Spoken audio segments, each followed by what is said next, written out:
Hey, everybody.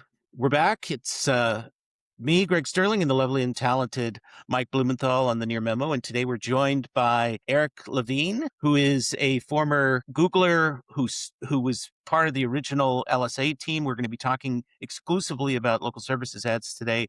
And he's just started or recently started his own agency, Leadwise HQ. Welcome, Eric. Thanks, everybody. Appreciate you having me. Yep. So give us a little bit of background and context about yourself and your time at Google and the LSA program before we get into the nuts and bolts. Yeah, absolutely. So I started at Google in the summer of 2019, where they were launching the pilot for professional services. So I was cold calling real estate agents and lawyers, trying to get them to test Google's newest ad product, local services ads, and slowly it evolved since then. But yeah, that's the origin story when I started. When did the And program from start? there, Go ahead, Mike. From there, what other positions did you hold besides cold calling? So eventually moved into a product feedback role where I was, interfacing in between clients and the product team, sharing insights. We were constantly running pilots and experiments, and you've heard that from Google a lot. So I was doing a lot of translating in between the two. So meeting with clients, meeting with agencies, running feedback studies, asking when we would implement a new tool or a new feature, how people felt about it, and then we would translate those insights to the product and to the engineer teams. Also did like a lot of trainings. So when a new feature would get rolled out, or when healthcare was rolled out, essentially training all the sales teams, frontline sales reps on how that worked. And then closer to the end, I was in a little bit more of a product facing role where I was training the Google Ads sales reps on how local services worked. Because, as you know, LSA and Google Ads, they've got separate dashboards, separate interfaces, separate logins. The only thing that they really share is access and security, billing, but otherwise they're pretty separate. And so I did that. And then also all the bugs that were filed across the global teams would come to me, and then I would triage them, and I would help the engineers prioritize which bugs should be fixed. And then I would meet with the engineers weekly, and we talk about that. Which bugs should be fixed this year and which bugs should be fixed in 2030, that kind of thing? Yeah. Basically, a version of that. So how much of a feature of the local services ads program is outcalling today? I mean, I can imagine when you joined, it was already fairly well established, like in other categories and professional. So the Google Guarantee program essentially had been around for a number of years, and you were now on the Google Screen side with professional services. And so I can understand, to get that going, you were using cold calling or outcalling. Which is the evolution from guaranteed to verified, I think, right? So in professional it's now all services, verified. they became verified. Correct. Yeah, as they had opposed 3 to- badges at one point. Google Guaranteed, Google Screened, and then when healthcare came out, it was called License Verified by Google, because a screening it's like a healthcare procedure. So they had to come up with a third badge for that. Mm-hmm. And then it was natural that it was too many badges. They unified it, Google Verified. I just want to ask, how widely used is cold calling or outcalling today when you left versus when you started? So as far as I know, they weren't doing cold calling. Well, you were doing cold calling initially, right? Early on, when we were seeding that initial pilot, they wanted to even see if professional services was even going to work, if people were interested in that, if lawyers even cared about that. But I don't believe that they have been doing cold calling since then. I know that they're always running pilots. And so probably, on an extremely limited basis, they may be doing some tests and doing stuff like that, doing outreach, but actually having like cold calling a sales floor and stuff like that, I think a lot of that stopped after that initial pilot. Right. So is the bulk of it currently still self-serve, or is a lot of it going through PPC ad reps from your point of view? A lot of it is self-sign up, where people either hear about it or they come through like that. And then if you do that, typically they'll either ask if you want to have a rep reach out, or they may automatically, a rep, on an onboarding team may reach out and help you get through the process, because there is some hand-holding required. Yeah, and then on the pay-per-click side, similar to people just hearing about new things, they want to know about local services. That top real estate at the very, very top of Google, it's impossible to ignore. It's got reviews, it's got call outs, it's a pay-per-lead model, which is completely different. So it's just naturally built some buzz like that. So you were there during the transition from both into professional services, and then the broad expansion across multiple verticals in the 2020, 2021, the fraud that from your own review, from its own review system, and from the listing fraud that occurred where somebody could have locations in just about any city, whatever. And then the subsequent sort of tightening up of that by moving over to GBP verification and GBP reviews. Could you sort of articulate sort of what was going on and, the arc of this transition? Well, the end state of having all the reviews unified makes sense, to just have a unified Made sense, though, in 2017, though. Meanwhile, you still rolled out your own review system. Yeah. Why'd you roll out your own review system? Why was it independent in the beginning? Well, local services itself was independent. Local services is separate from Google Ads, separate from Google Business Profile. And my guess, because I wasn't in the room at that highest level back then, my guess is that it was just part of the pilot, that they wanted to see whether people would potentially infer higher trust to local services. If they knew that these people were background checked and verified, that maybe this was an additional layer of trust, or whether people like those reviews more or less, also whether the advertisers cared more about those reviews more or less. But over time, it just ended up being so confusing, having different numbers. And as I don't need to tell you guys that reviews to a business owner it's their lifeblood. It's extraordinarily sensitive. So doing any kind of manipulation or any type of difference between the two, I think, just caused too much consternation. But that's just my. Well, it was an opportunity to get verified reviews. You knew when a transaction took place. Right. But unfortunately, that opportunity was lost when there was a decision made to scale reviews and to surface a review link that businesses could send out where anybody could leave a review, and there was no vetting. There was no algorithms in place that monitored those reviews. So there was a period of time where I was paid regularly to get fake LSA reviews down, which was very difficult at the time because there was no forums, there was no mechanism. LSA didn't seem, this was during your early days of your tenure. All right. So there's a whole lot of things to talk about here, but let's talk about the guaranteed and the Google screened process a little bit. So we understand the rationale for both of those. Tell us about the evolution of that. How rigorous was it in the beginning, and now how rigorous is it, or is it not? As far as just the verification process in general? Yeah, I mean, as Mike, I think, alluded to earlier, it was something that Google took very seriously in the beginning, and it was it was Google's stamp of approval on these businesses, and it carried the Google brand and all of that stuff. And it seems like the process has become very diluted over time, outsourced to third parties, and so on and so forth. Tell us what's the reality behind that. Yeah, I think what you're saying is right. Google has slowly over time made it easier for businesses to get verified. So one is like the enterprise equivalency program. So if you're a business of a certain size, you're able to essentially like sign a contract that says, "Hey, Google, we've got so many individual users. We don't have the time to give you 100 or 1,000 licenses and insurance. So we're willing to sign a contract that says all of our technicians are up to Google standards. We're willing to sign a contract that basically says that." So enterprise equivalency. So that's one way that Google has made it easier, the verification process. And then over time, also like the Google Business Profile itself, having to have a verified Google Business Profile. Google's coming up with other ways to infer some legitimacy onto the business, which is that's what I think people care about. But yeah, still at least having some sort of verification that does separate local services ads and does, especially when somebody's coming into your house or somebody's a locksmith, knowing that this person has been vetted, I think adds to that trust and what makes local services so popular. Is the guarantee still in place or not?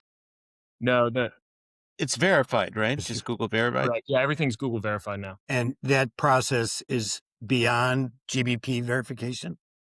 Is there a process beyond GBP verification in terms of vetting these listings? Yeah, so you still have to prove that you have a license, and then verticals that require like insurance and background check, you still have to have that. But yeah, I think, the biggest hurdle for local services is this deep verification that you have to do, right? Every single step that you add to onboarding makes it difficult for people to pass the requirements. So if there's ways to make it easier, I'm sure that they're exploring that, but still having to balance that with making sure that this is a legitimate business, that they are actually license, that the technicians, not just the business owner, people who are coming into your house, are safe and don't have criminal records or anything like that. But yeah, that's the idea. Once upon a time, Google had this strategy, which was to get everybody into GBP or Google My Business at the time, and then that would be the on-ramp to AdWords, right? That was the strategy for a long time. And that didn't work because people were not making the leap automatically from Google My Business into AdWords. And so my assumption is that Google shifted to LSAs as the primary local advertising vehicle. I mean, even though there are different kinds of local ads and we see ads in the local pack and elsewhere. And my perception is that local services ads are enormously successful for Google. Can you give us any insight into that? I mean, I don't know, they don't break out any revenue for any specific type of ad, but I mean, obviously they just announced earnings and they had a 89 roughly $89 billion quarter, with most of that being ad revenue, and a 400 billion, it was another 100+ billion-dollar quarter, beating last quarter, which was the first. Ads Just, are just going. to add a little bit to your question, my understanding is that GBP actually ended up moving under ads in the org chart away from maps relatively recently during your tenure there. In other words, it was under maps and then it moved under ads sometime in the last couple of years, 3 years, 4 years. So that seems, I mean, if you could answer this question from Greg, just if that, and answer whether that's actually. Answer Mike's question first, because it's a simpler question, and then you can go on to answer my question. As far as how GBP is rolled up under the org, I'm not sure. But what I can say is Local Services Ads used to have its own website. And now if you type in Local Services Ads and go to their landing page, I believe it's under the Google Business Profile domain. I mean, we could do a check right now, but I believe the last time, yeah. So if you type in Local Yeah, Services it's business.google.com. exactly. Yep. Yeah. Yeah. Yeah. So to your point, local services was designed for small businesses in mind. So like there's fewer. Originally, there was no bidding. There was no bidding at all. It was a fixed fee by category and geography. the basically the fewest levers possible. Like my dad, for example, he is a general contractor. He would not have been able to set up a Google Ads account. It would have just fried his brain. But he could absolutely set up a local services account. It's pretty easy to set up. So I think lowering the barrier to entry for an ad product is a big deal, making it more accessible. And LSA really is that. And it's also easy to sell. When we were cold calling, if you had somebody who was interested, who understood the value of the digital real estate at the top, and you could tell them, yeah, you're going to show up at the top. Your reviews that you care so much about, we're going to display those prominently. I think it was an easier sell once people understood what was happening. So yeah, I think that definitely lowered the barrier to entry. But I really think of the relationship between GBP and LSA, that GBP is sort of the brain in some sense, and LSA is almost a sleeve worn over the GBP. All the key business information, business name, address, phone number, all that information, the reviews, photos. I mean, it's very, very similar. The CTAs, call outs, booking, all that stuff, it's very, very similar. So give us a sense of how successful these ads are in terms of revenue generation. My perception is that they're very, very successful. I mean, we're seeing lots and lots of ads, lots of categories. It's a kind of a compulsory thing now for many categories, because you're just not going to get clicks if you don't appear at the top. So give us some sense, even if it's just directional, of what the success of these ads units is. Yeah, absolutely. So I can't speak to revenue directly, but if the LSAs are there in that extraordinarily valuable digital real estate, but the inference you can make is that they are very successful, that they are not Well, pushed. Oh, I'm we sorry. can see that. I'm sorry, I don't mean to cut you off. We can see that from the user testing that we've done, that Mike will talk about in a second. But I assume that this is the revenue driver that Google always was hoping for from AdWords, from small businesses, that didn't materialize. This has become that thing. Likely. But again, the best way to think about it for holistically, because again, I'm not in the boardroom. They are likely having much higher level conversations and have access to info that I just don't have. But Sure. the Okay. fact that they are in that spot, pushing Google Ads down the page, makes me believe that they are extremely powerful, that even probably beyond revenue. There's probably other, intent signals, and there's other things that they see that's happening based on the user behavior that they are pleased with. Otherwise, I don't think that they would be sort of allowed to monopolize that area. But again, that's just my guess. Okay, Mike, proceed. Well, so I, for those of you who are listening, we brought up a screen. My location is set as Brooklyn, New York, as personal injury lawyer near me. And the top 3 results are LSA ads. The next subsequent results, there are no PPC ads showing, and the next results are PAC results, the top of which is sponsored. So, and a couple questions. One is, in this display, you see request multiple options, which allows a user to get callbacks from, I think, up to 4 personal injury law firms. How does that work? How does it get billed? How does the cost of that get distributed across 4 people? Do they pay their full boat per click, or is it some reduced value? I mean, maybe you could explain that to folks. Yeah, absolutely. So one thing I will say is, when I first started, when we were calling real estate agents, one thing they would say is, don't become like Zillow, don't become like these other lead gen platforms where, you send customer sends one message and it goes out to everybody. Whoever responds first kind of gets it. But what was But found, yet here we are. yet here we are. Well, what they're building for is what customers are already doing. So customers are already messaging multiple people. So they just made it easier for them to do that anyway. And if you were messaging somebody and you had an issue, let's say an emergency, and you needed a plumber, are you going to text one person, or are you going to text whoever's, you have an emergency, you're going to need to find out. What if somebody doesn't get back to you in an hour and you need something fixed, and the second person gets back to you immediately? It's just customer behavior. Sure, the consumer rationale is self-evident. It's clear. People are often going to reach out to multiple vendors, multiple providers, and they want a couple of estimates, or they want to have a sense of the range of possibilities. So that's there's no question about that, no dispute there. But in terms So of how is it paid billing? How is Yes, it billed though? yes. Does the lawyer pay full boat for it, or is there some prorated value when that happens? Or I know that the help center, so what's available externally has changed sometimes. I think at one point it referred to being half price, like 50% of what a phone lead was. But I believe now, and I can check again, but I believe that it's full price. So I believe if they're messaging multiple people, that it's full price. Of course it is. Of course it is. So Well, we how don't did know. how is it That's what I'm asking. how is it I'm trying to learn here. determined who gets the leads, right? So we see these 3.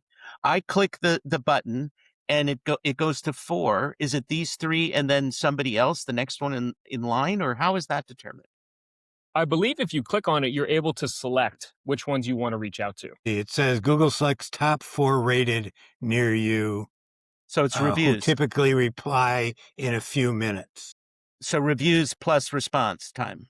Top rated who have fast response times. Yes. Yeah, That's not what just reviews, not just reviews. Because as you can see, the person at the very top has 322, and below them has 1,400 5-star. So it's not just reviews. They don't just stack by That's reviews. review fraud, by the way. What is The 1,400 5-star is a review fraud person. does seem statistically pretty Unlikely. outrageous. Just knowing how people are. But yeah, but even just based on that, you can see. But yeah, there's a whole bunch of factors. Also, what determines the top 3 is Yes, the exactly. algorithm. Let's go there. Sure. What are the factors behind those top 3 positions, or top 2 positions sometimes? So reviews, quality and quantity of reviews, responsiveness, so how likely somebody is to answer the phone, radius, so the actually area that is being targeted, but then also other things like whether or not you're. Is that from the centroid? Radius from the centroid? So the service areas that are targeted inside the local services platform, inside your profile and budget, the service areas section, Mm-hmm. depending on where you target. Now, lawyers are a little bit different. because if you're licensed in the state of New York, you could target the entire state. But what we've seen in the past is that people who target too wide, let's say if you're in the home services space and your GBP and your LSA's address is in Los Angeles, but you're targeting the whole state, you are likely not driving, your technicians aren't driving the entire length of California back and forth. So yeah, people have been flagged for widespread serving. And I think even Google mentions that you have to serve as wide as you can reasonably serve. But that doesn't apply in professional services because, again, if you're licensed in the state, you can target everywhere. But back to the ranking. So that's service areas. In home services, you're also able to do booking.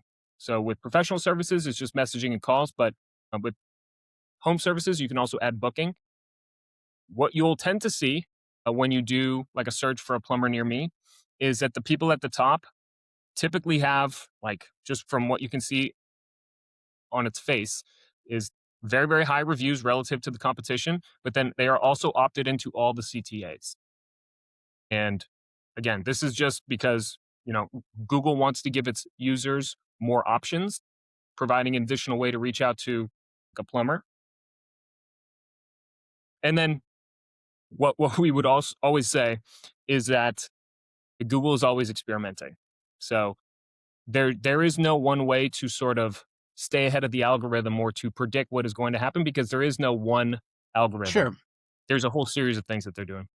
What about responses or click-throughs or booking or messaging? Does that, in an AdWords context, clicks matter in terms of subsequent ranking and how much you have to pay to get into that position? Is there something similar going on here where if one of these people is frequently called or frequently booked or messaged, that gives them some sort of advantage versus competitors?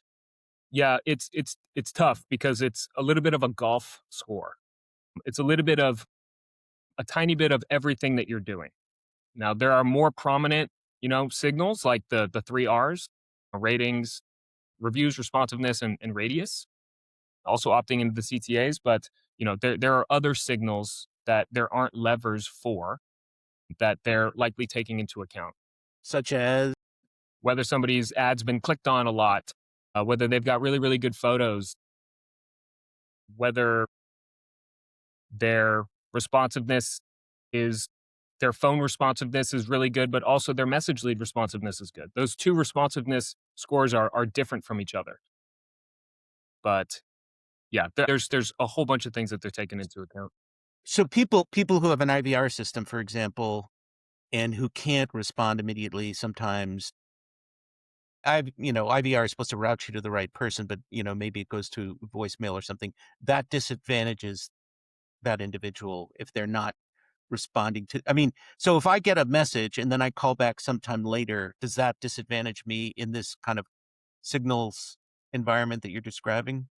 To a degree, yeah, because the way you want to think about it is if somebody calls and they click the get phone number and they just call that one person, without Google knowing anything else, they know that they probably had a good experience with that person. But if somebody's calling multiple people, then there's a chance that they know that that the original person who they called maybe didn't provide the best experience, or maybe the person's shopping around. It's kind of hard to know. Yeah, that's So they're watching people call multiple vendors, multiple providers in a sequence, and then they're drawing inferences about the quality of their interaction from that, and that's factored back into the algorithm somehow. Is that what you're saying? sure to some degree. Now, I won't claim to understand how the algorithms work, and there's people far smarter than me that put these experiments and algorithms together. But yeah, they're certainly taking in as many signals as possible. And then that's why they're running these experiments. They're running these experiments to try to figure out what works the best. Because if there's one thing that I know about Google, they care about being number one. And if they provide such a poor experience that it causes people to churn and to leave, that is not good. That is not what they want. The people there are absolutely committed to trying to make it work. And yeah, they're absolutely trying to hit earnings and do that as well. So it's a little bit of a balance, but that's the idea. So Mike, why don't you go ahead? Sure. So one of the things that we do consumer behavior research, we give them a problem. My cousin was injured and he's going to be okay, but he's asked you to take to find him legal representation to the injury, go to Google and solve the problem. And so we do that regularly, and we've done it several times in the legal space, where we watch user behavior. And several things that I just wanted to ask you about. One is people see the sponsored LSAs. There's only one word sponsored above the top one. Some small percentage of people, 1% to 2% or 3%, seem to indicate that the subsequent two, they don't think they are sponsored. Point one. Point two is they see a sponsored listing at the top of Google Maps. And for those of you who are watching, you can see this on the screen. There's a sponsored listing, and some small percentage, again, 1% to 2%, think that all Google Maps are sponsored. So again, they drives them back to local service ads. But in some verticals, like in PI, personal injury lawyers, you have photos next to the listings and don't have them in LSAs, but don't have them next to the Google Pack profiles. And then you have calls to action that are more immediate and available. For example, in the LSA, it's, what I'm looking at, it's message and get phone number. In the pack, it's go to the website or get directions. So and as a result, what we see is that users extol the value of LSAs in terms of providing pictures and reviews and years in business and contact information, and it often at the expense of free listings. Curious if these things are tested together or apart to get to this state. It seems that the pack is sort of disadvantaged in this environment. And I'm curious just how it got to that point, if you can shed any light on it. Yeah, absolutely. So one thing we can see here, so that top business in the map pack right there that says sponsored, Mhm. that's PPC. So that is, an ad that's called a local search ads that I believe is purchased through PMax.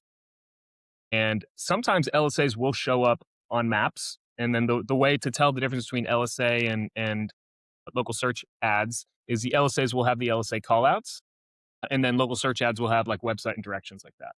Yeah, we've Well, seen and occasionally when you click through from more businesses, sometimes LSA ads show up when you do that even. Not always. Often it's if there's a PPC available, it'll do that. But so anyways, obviously in this environment, there's no question that the LSAs look better and do more. And we've seen users select it more as a result, whether through a little bit of confusion or whether the more they're attractive just very design, they're effective. better. Yeah, they're very effective. Are they tested together or are they tested separately? How do you get there? That's the question, right? Both, yes, and yes. All of the above. Of course, absolutely. But I mean, like this is on desktop. Vast majority of searches are done on mobile. So When you say when vast majority, is it more than 60% or? I believe so. I believe it's 70, 80%. Just it's phone usage on Google in general. Yeah, this does display differently in mobile for sure. And there are images on the local pack in mobile. You can see here. So there is that does display, but there's still a sponsored ad here. And then they get a carousel here, which they do here as well. So they're closer on mobile. Although again, the LSA has the calls to action. That pack has some, not as many, right? The ad has a call. Maybe if we scroll over, the puck brings the call up if they scroll over. So the call to action is one swipe away here. Still not as functional, I guess, for lack of a better word. Thank you very much for joining us for this interview with LSA expert Eric Levine, formerly of the Google LSA team and now the owner of an LSA-focused agency, Leadwise. Join us next week as we cover photo guidance for LSAs, review dynamics, technical mistakes, AI-forward speculation about this ad type, and the ongoing topic of LSA credits and refunds.